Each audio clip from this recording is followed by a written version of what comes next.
Modern horror games usually want you to win, holding your hand through the scary parts, but retro titles like Siren 2003 are dangerous because they actively want you to suffer. There is a specific hostility in the design of the PS2 era, a lack of checkpoints and tutorials that creates a raw, unfiltered sense of dread that modern polish has completely erased. Entering the world of Siren feels less like playing a game and more like surviving a hostile environment where every pixel is drenched in a muddy, rain-soaked nightmare that feels far too real to be comfortable.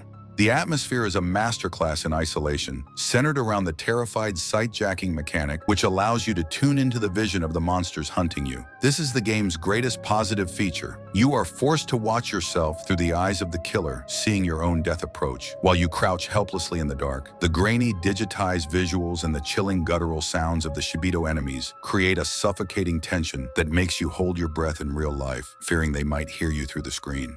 However, the negative parts of the game are undeniable and brutal. The difficulty curve is vertical, the puzzles are often nonsensical without a guide, and the controls are clunky and unresponsive. While many would call these tank controls a flaw in Siren, they actually enhance the horror by making you feel physically clumsy and vulnerable, rather than a superhero. You will panic not just because the enemy is scary, but because your character struggles to open a door or reload a gun, mimicking the actual clumsiness of real fear.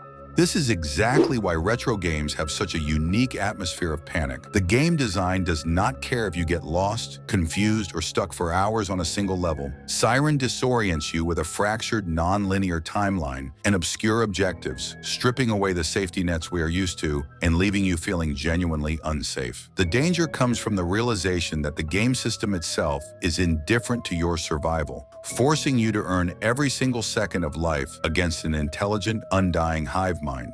Ultimately, Siren shocks you because it refuses to compromise. It is a grueling, exhausting, and terrifying experience that proves horror is most effective when it is inconvenient. It remains a cult classic because it understands that true fear isn't about jump scares, but about the overwhelming anxiety of being hunted in a world where the odds and the game mechanics are stacked against you. If you want to know what true digital panic feels like, you have to go back to 2003 and listen to the Siren Call.